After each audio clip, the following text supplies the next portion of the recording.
What did I miss, students? Ida just played the angklung, ma'am. The music produced by the angklung was beautiful.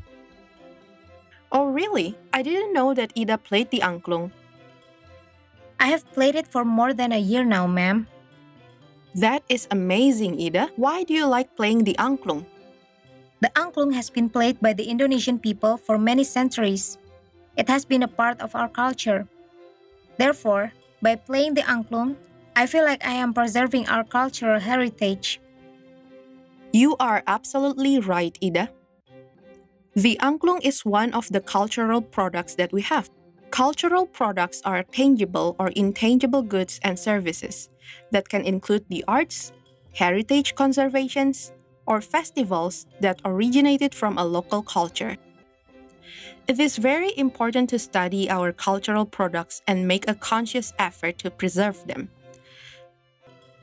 It is a good coincidence that our task today is to complete a text about angklung. Let's complete the text with the appropriate form of the verbs. Remember, we tend to use the passive voice when we are describing an object. Teman-teman, teks yang diberikan oleh Bu Sari adalah teks yang menjelaskan sebuah objek, yaitu angklung. Dalam teks ini, murid-murid diminta untuk melengkapi kata-kata kerja dengan bentuk yang tepat. Mari kita ingat bahwa kalimat-kalimat ini menggunakan bentuk passive voice. Itu berarti kita memerlukan bentuk kata kerja ketiga atau past participle setelah kata kerja to be. Sekarang, mari kita kerjakan bersama.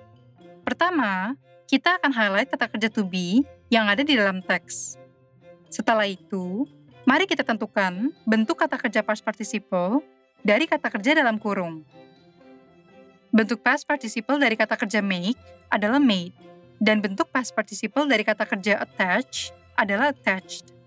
Oleh karena itu, kalimat kedua dalam teks akan berbunyi, "The instrument is made of a varying number of bamboo tubes that are attached to a bamboo frame." Kemudian, bentuk past participle dari kata kerja carve adalah carved, dan bentuk past participle dari kata kerja tune adalah tuned. Sehingga, kalimat berikutnya akan berbunyi, "The tubes are carved to have a resonant pitch when struck and are tuned to octaves." Terakhir, bentuk past participle dari kata kerja hold adalah held. Oleh karena itu, kalimat terakhir berbunyi, "The base of the frame is held in one hand, while the other hand shakes the instrument." I have completed the text, ma'am. Very good, Ida. Please read it in front of the class. The angklung is a musical instrument from West Java, Indonesia. The instrument is made of a varying number of bamboo tubes that are attached to a bamboo frame. The tubes are carved to have a resonant pitch when struck and are tuned to octaves. The base of the frame is held in one hand, while the other hand shakes the instrument. I have a question for Ida, ma'am. What skills are required to play the angklung? Are any special skills needed to play the angklung? As we know, angklung is usually played in an orchestra rather than as an individual instrument. With that being said, coordination and cooperation are required by the orchestra members to play the angklung. This will promote harmony and teamwork among the instrument players. Abdul menggunakan kalimat pasif dalam pertanyaannya. Untuk membuat kalimat tanya dalam kalimat pasif, kita mengikuti struktur yang sama, yaitu kata kerja to be dan kata kerja past participle. Dalam subject question, struktur kalimat tanya akan berbunyi what atau who, diikuti oleh kata kerja to be, kemudian kata kerja past participle. Contohnya, what skills are required to play the angklung? Untuk pertanyaan yes or no question, strukturnya akan berbunyi, kata kerja to be diikuti oleh objek dan kata kerja past participle.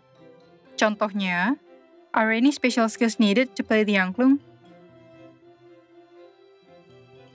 Kita dapat menambahkan 5W1H di depan kata kerja to be untuk membuat information question.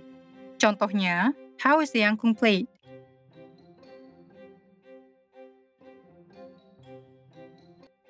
Well explained, Ida. I would really like to listen to you play the angklung. Untuk melengkapi teks yang menggunakan bentuk kalimat pasif, kita perlu mengingat kembali struktur kalimat pasif, yaitu kata kerja to be plus kata kerja past participle. Kita juga perlu mengidentifikasi kata kerja to be yang digunakan dalam teks, kemudian menggunakan bentuk kata kerja past participle setelahnya. Dalam membuat kalimat tanya dengan bentuk pasif, kita tetap menggunakan struktur kata kerja to be plus kata kerja past participle. Namun, letaknya tergantung dari bentuk pertanyaan yang kita buat. Apakah kalimat tersebut merupakan subject question, yes or no question, atau information question? Demikian pembelajaran kita hari ini. Goodbye for now.